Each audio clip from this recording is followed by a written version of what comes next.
فأنا ناصح لإخواني بالصدع بالحق تبيض وجوههم. السكوت في مسألة الحزبية يضرها، فاصدع بما تؤمر وأعرض عن المشركين.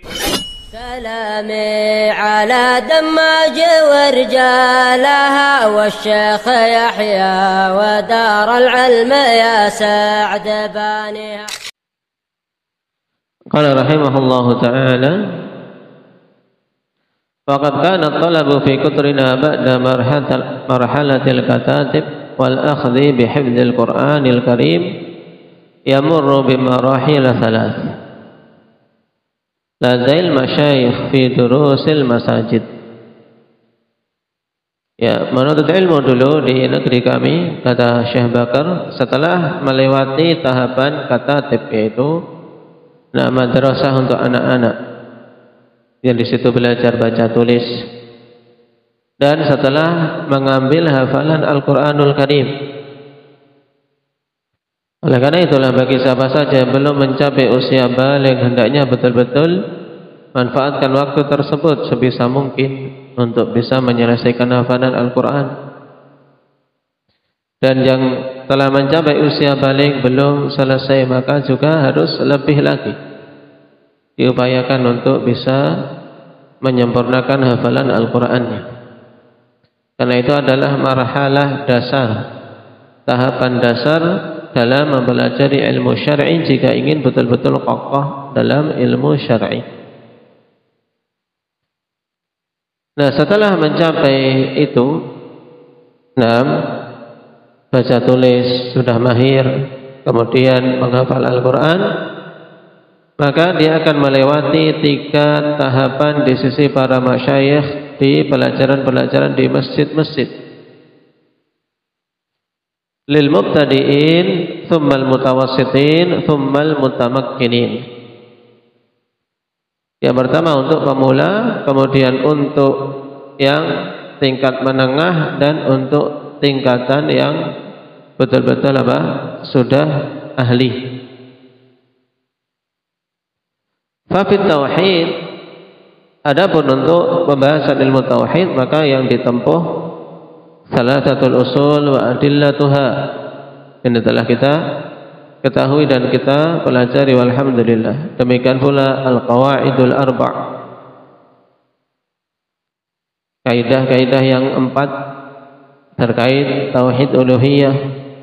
Thumma kashfus syubhat, kemudian kashfus syubhat, thumma kitabut tauhid, kemudian kitabut tauhid. Cuman dari sisi tahapan akhwan yang biasa dicontohkan oleh masyayikh kita, untuk kasyfus syubhat biasa diletakkan setelah kitabut tauhid, marhalah setelah itu, dalam artian karena menyingkap syubhat ini butuh kejelian. Nah, kitab ini akhwan, kalau seorang tidak memahami dengan baik, demikian pula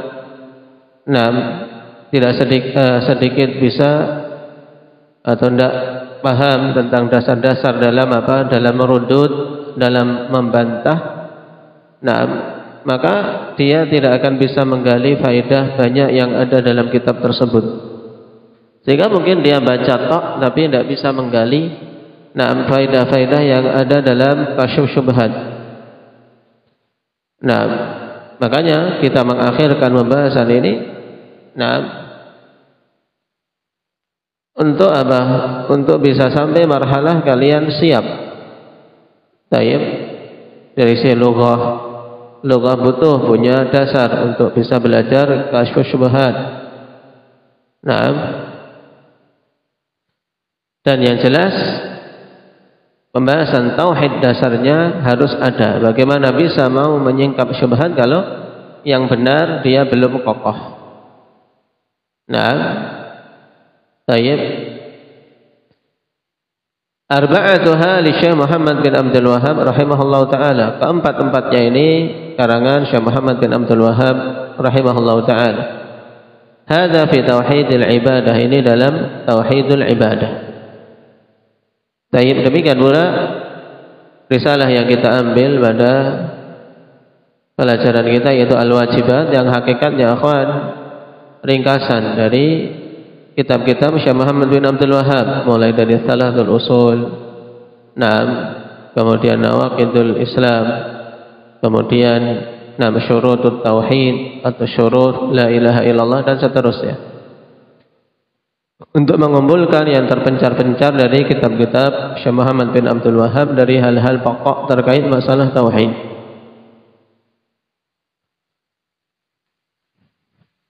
Juga di antara kitab-kitab dasar dalam tauhid ibadah Ad-Durrun Nadhir karya Asy-Syaukani juga sering diajarkan, yang biasa itu sepadan tingkatannya dengan kitab tauhid.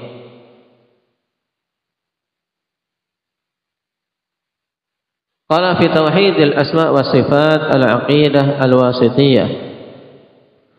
Dan dalam tauhid asma wa sifat di antara marhalah yang ditempuh adalah al-aqidah al-wasithiyah.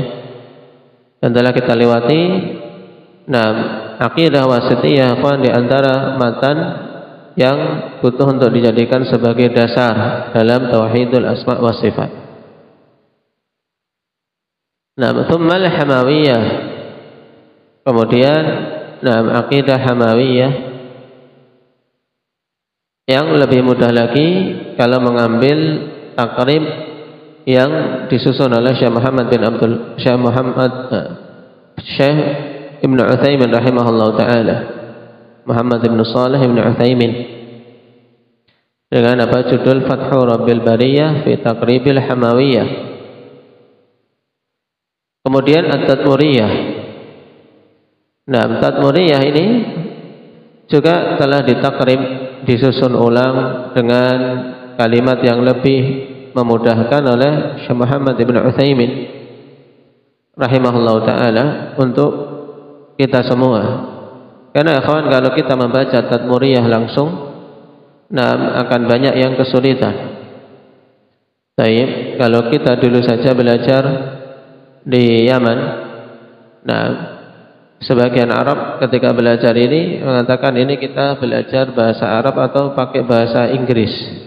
Kenapa? Karena kalimat-kalimat dalam ilmu mantik, ilmu kalam dikeluarkan oleh Syekh Muhammad bin Abdul Wahhab atau Syekhul Islam dalam kitab ini. Juga susunannya, karena Tadmuriyah membantah ahli kalam terkait masalah qadar, juga masalah asma wa sifat. Makanya risalah Tadmuriyah, ahsan kalau mau melewatinya, melewati dulu takribnya, takrib Tadmuriyah. Salah satu hal di Syekhul Islam Ibnu Taimiyah rahimahullahu taala, ketiga-tiganya karya Ibnu Taimiyah. Tahawiyah, kemudian aqidah Tahawiyah ma'a syarhiha, beserta dengan syarahnya. Yang Tahawiyah, Imam At-Tahawi nisbah madhab fikihnya kepada Hanafi, dan banyak syarah Tahawiyah masuk di dalamnya pembahasan ilmu kalam, sehingga butuh memiliki kejelian di sini untuk membantah ahli kalam di sana. Ini sekilas tentang asma wa sifat. Kemudian di antara karangan mutaakhirin dalam asma wa sifat yang sangat mudah dan sangat membantu dan biasa dijadikan sebagai awalan adalah Al-Qawaidul Muthlah. Al-Qawaidul Muthlah yang dikarang oleh Syekh Ibnu Utsaimin rahimahullah. Wa fi nahwi al-Ajurumiyah, dalam ilmu nahwu kitab al-Ajurumiyah. Thumma mulhatul i'rab lil Hariri. Tapi untuk Jurumiyah, hampir semua melewati marhalah tersebut. Kemudian mulhatul i'rab karya Al-Hariri mudah, cuman bentuknya dalam dalam manzumat, dalam bait-bait syair yang cenderung untuk kita ikhwan kurang cocok. Kenapa? Karena apalagi bagi para pemula, sudah butuh untuk memahami kaidahnya, butuh lagi memahami syairnya. Lebih lugas untuk mengambil al-ajurumiyah kemudian mutammimah. Marhalah tersebut lebih mudah, ajurumiyah kemudian mutammimah. Setelah itu apakah mau melewati qatrun nada atau tidak? Tidak masalah. Dikatakan di sini tsumma qatrun nada Ibnu Hisham. Setelah itu qatrun nada. Kemudian baru Alfiyah Ibnu Malik ma'a syarhiha Ibnu Aqil. Kemudian Alfiyah Ibnu Malik bersama dengan syarahnya syarah Ibnu Aqil. Ini diantara syarah Alfiyah yang mudah, syarah Ibnu Aqil. Dan syarah banyak, akhwan. Baik. Ini sekilas tentang nahwu. Apabila telah mengambil mayoritas apa yang ada di sini, insyaallah khair.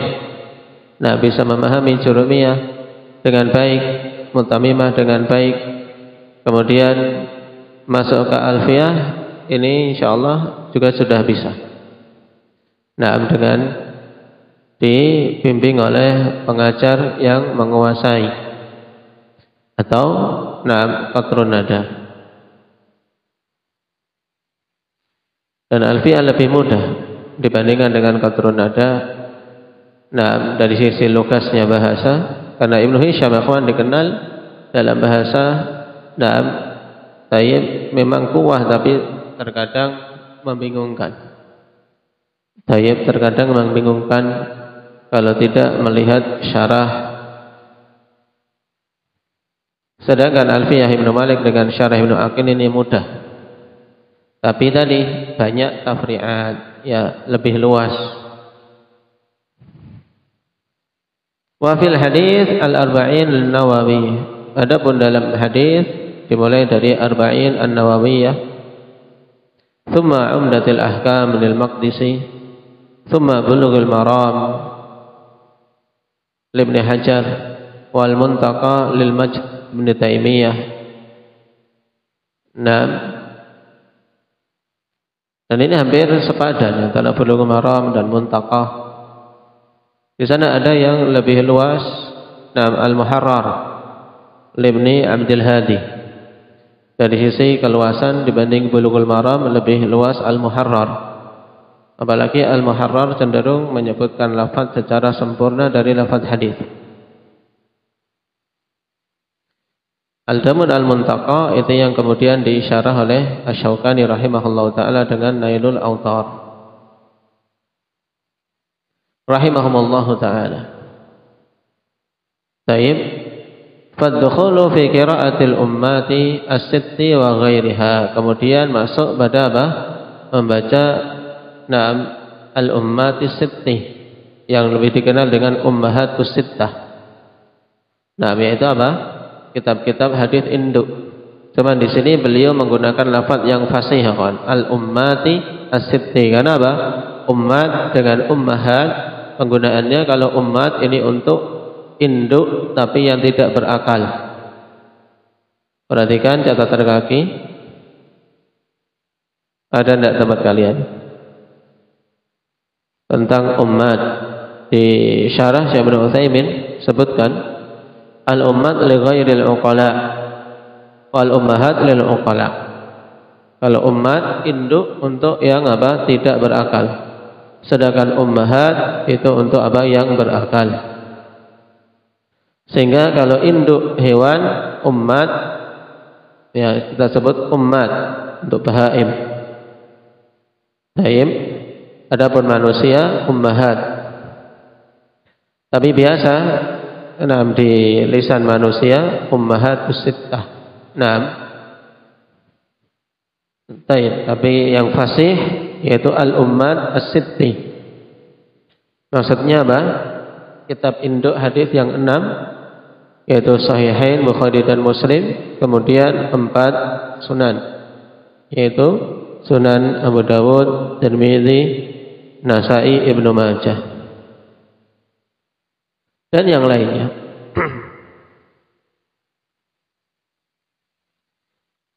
Wa fil mustalah Nukhbatul Fikar Ibnu Hajar. Kemudian thumma Alfiyah Al-Iraqi rahimahullahu taala. Dan di sana ada alfiyah yang lain, Alfiyah As-Suyuti, juga berkaitan dengan masalah mustalah, dan kitab-kitab mustalah dari masa ke masa semakin diupayakan untuk dipermudah bagi para penuntut ilmu. Biasanya dimulai dari Baiquniyah. Kemudian juga di antara kitab mustalah bagi pemula yang bagus dan mudah yang dikarang oleh Syekhuna Abdullah Al-Riyani hafizahullah taala, At-Tuffah Ar-Rasyidah. Ini dari sekian kitab-kitab yang ditulis wallahu taala alam. Nah, saya pribadi saya menganjurkan untuk membaca kitab tersebut. Kenapa? Karena mudahnya susunan dan bahasa yang disampaikan di sana dengan pembahasan yang cukup lengkap untuk para pemula. Wa fil fiqhi mathalan adabul masyi ila shalah. Dalam bidang fikih contohnya membaca adabul masyi ila shalah, adab berjalan menuju shalah li Syekh Muhammad Ibn Abdul Wahhab. Thumma zadul mustaqni', thumma zadul mustaqni'. Kemudian membaca kitab ini lil Hajawi rahimahullahu taala. Au umdatul fiqhi. Naam, umdatul fiqhi, tapi ini masih fikih Imam Ahmad berkaitan dengan madhab Hambali. Thumma al-muqni', naam, lil khilaf al-madhabi wal mughni lil khilaf al-ali.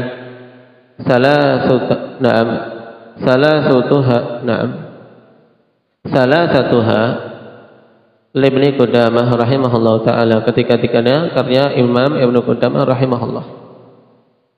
Ini sebagai contoh saja, dan masing-masing tempat menempuh berbeda-beda.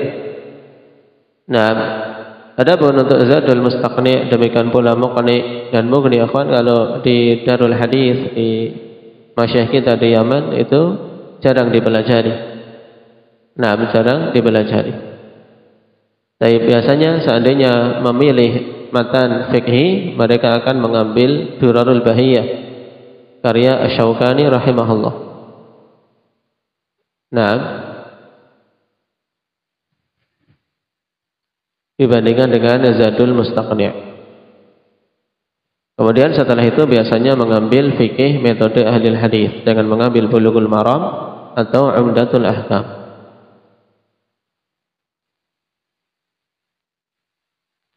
Wa fi usul al-fiqh al-waraqat lil Juwaini rahimahullahu taala. Dalam ilmu usul al-fiqh mengambil waraqat. Kata al-karya al-Juwaini, "Tsumma Rawdatun Nadir li Ibnu Qudamah rahimahullah." Nah, cuman untuk Rawdatun Nadir terlalu luas yang kemudian diringkas, disederhanakan oleh Asy-Shinqiti rahimahullah taala dalam kitab yang dikenal Al-Mudzakkirah. Dari sana ada kitab Ushulul Fiqh karya mutaakhirin yang mudah dan juga hampir di kalangan mutaakhirin dijadikan sebagai acuan, terutama di Darul Hadis, yaitu Al-Usul min Ilmi Al-Usul karya Syekh bin Utsaimin rahimahullah. Karena kitab ini akan penyusunannya mudah, lugas, dan sangat membantu bagi para pemula. Baru kemudian kalau ingin mengambil warakat, atau setelah itu langsung mengambil kitab Al-Mudzakkirah karya Asy-Shinqiti. Wa fil faraid Ar-Rahabiyah. Dalam ilmu faraid mengambil kitab Ar-Rahabiyah, tapi bentuknya dalam bentuk manzumah. Tsumma ma'a syuruhiha, kemudian bersama dengan syarah-syarahnya. Untuk kita cenderung lebih sulit kalau belajar dari manzumah. Dan para masyayikh kita banyak yang menulis kitab-kitab terkait masalah warisan untuk disederhanakan. Di antara yang masyhur yaitu karya Syekh Al-Qadhi Abdul Wahhab Asy-Syamiri, Abdul Wahhab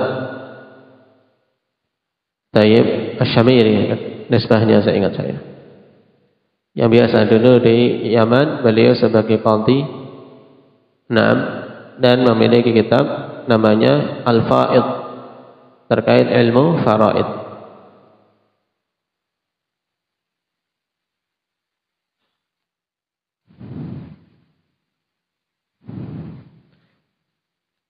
Wal fawaid al-jaliyah, demikian pula mengambil al-fawaid al-jaliyah.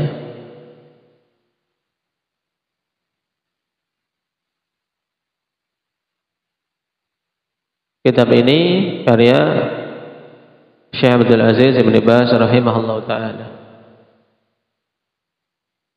terkait masalah ilmu faraid banyak. Dan cenderung ilmu faraid memang dari masa ke masa cenderung diremehkan. Tapi apalagi seringnya penghitungan warisan langsung diserahkan ke mahkamah. Tapi sepantasnya bagi penuntut ilmu untuk memiliki keahlian, minimal memiliki dasar-dasar terkait masalah ilmu warisan ini.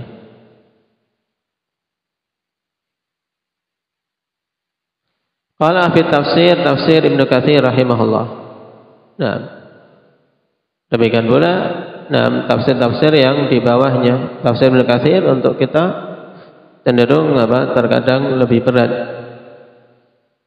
Karena panjangnya sehingga butuh adanya taisir, kemudahan. Yang di bawahnya seperti tafsir As-Sa'di, demikian pula Al-Muyassar fi Tafsir. Untuk memudahkan bagi penuntut ilmu pemula. Karena kalau langsung mengambil dari Ibnu Katsir akan terlalu panjang. Apalagi dengan butuhnya mentahqiq hadis-hadis yang ada yang disebutkan oleh Ibnu Katsir. Fa fi usul tafsir al-muqaddimah li Syekhul Islam Ibnu Taimiyah rahimahullahu taala, dalam bidang usul tafsir. Dan di sana ada kitab usul tafsir yang mudah yang dikarang oleh Syekh Muhammad Ibn Utsaimin rahimahullahu taala. Usulun fit tafsir ini juga mudah. Wa fi sirah an-nabawiyah mukhtasaruha li Syekh Muhammad bin Abdul Wahhab. Mukhtasar sirah an-nabawiyah. Kemudian asluha, asalnya yang diikhtisar yaitu karya Ibnu Hisham. Demikian pula yang bagus dan ringkas adalah Al-Fusul fi Siratir Rasul, kata karya Ibnu Katsir. Kemudian dari kalangan mutaakhirin yang bagus bahkan disertai juga dengan ulasan gambar-gambar karya Syekh Salim Al-Hilali hafizahullah taala, Al-Musaffa fi Siratil Mustafa. Itu juga bagus dengan metode ahli hadis, dengan tarjih hadis-hadis dan riwayat-riwayat yang sahih serta tanbih untuk hal-hal terkait sirah yang lemah. Wa fihi Zadul Ma'ad Ibnu Al-Qayyim rahimahullahu taala, dan pada pembahasan sirah ini juga bisa mengambil dari Zadul Ma'ad, walaupun Zadul Ma'ad lebih luas dari hanya sekedar sirah. Karena kitab ini mencakup juga fikih, terdapat padanya akidah, luas. Jadi dalam Zadul Ma'ad semua cabang ilmu dirangkum di situ, mulai dari fikih, tauhid, akidah, dan sirah. Wa fi lisanil Arab, dan terkait bahasa Arab, al-inayatu bi asy'ariha, memperhatikan syair-syairnya. Wa kal mu'allaqatis sab', seperti mu'allaqah as-sab'. Tentunya ini bukan untuk kita, untuk syair Arab. Itu marhalah dalam bahasa Arab nanti. Kita tidak terlalu butuh terhadapnya. Adapun untuk sekedar tahu maka khair, mengetahui. Tapi kalau kemudian untuk terjun sampai mempelajari, sampai mendalam, biasanya jarang dari kalangan ajam yang mampu mendalaminya. Sekedar tahu bisa mencoba membuat syair, maka itu mungkin bisa. Tapi kalau untuk membuat syair mudah seperti para syu'ara, ini kayaknya belum pernah ketemu. Tayyib. Untuk orang Arab saja, untuk buat syair tidak semua orang Arab. Syekhuna Yahya hafizahullah taala pernah dalam daras beliau mengatakan, aku suka syair tapi tidak diberi kemudahan untuk membuat syair. Suka dalam arti membaca syair-syair Arab dari para aqwiya, apalagi yang padanya hikmah. Tapi untuk membuat syair menyusun itu tidak semuanya bisa. Walaupun dari tingkatan para ulama. Wal qira'atu fil qamus, membaca kamus. Kamus itu butuh dibaca, Pak. Lil Fairuz Al-Abadi rahimahullah. Qamus asalnya ini judul dari Qamus Al-Muhit atau Fairuz Abadi. Karya Fairuz Abadi rahimahullah. Nah, kita sekali antum baca ketika ingin membaca, akhwan, baca lewati itu khair. Karena metode seseorang dalam menambah mufradat, bermacam-macam, butuh ijtihad dari masing-masing untuk memperkuat lughah, ya kan. Jadi kalau kalian ingin kuat bahasanya, luas kosakatanya, ya memang butuh melewati kamus, ya. Misalnya kamus yang ada, antum bikin jadwal sendiri untuk membaca 3 lembar, 2 lembar baca. Atau kalau itu terlalu luas, baca ambil 2-3 kosakata, kemudian tulis, pisahkan, pilih yang sering keluar. Tapi ketika ngambil, baca dari atas sampai bawah kata itu, daraba yadribu. Jangan cuma atas tok, tapi sampai ke bawah. Sehingga tahu pecahan-pecahan kata tersebut juga kemungkinan maknanya. Ini selain memperluas kosakata bahasa Arab, juga memperbanyak kosakata bahasa Indonesia kita, sehingga bisa mengungkapkan kalimat dengan baik. Wa hakadha min marahilit talabi fil funun, dan demikian 6 tingkatan-tingkatan dalam menuntut ilmu pada cabang-cabang ilmu. Tayyib. Panjang atau pendek? Baca saja panjangan. Apalagi kalian mau menempuhnya, menempuh belajar dalam mempelajari kitab-kitab tersebut.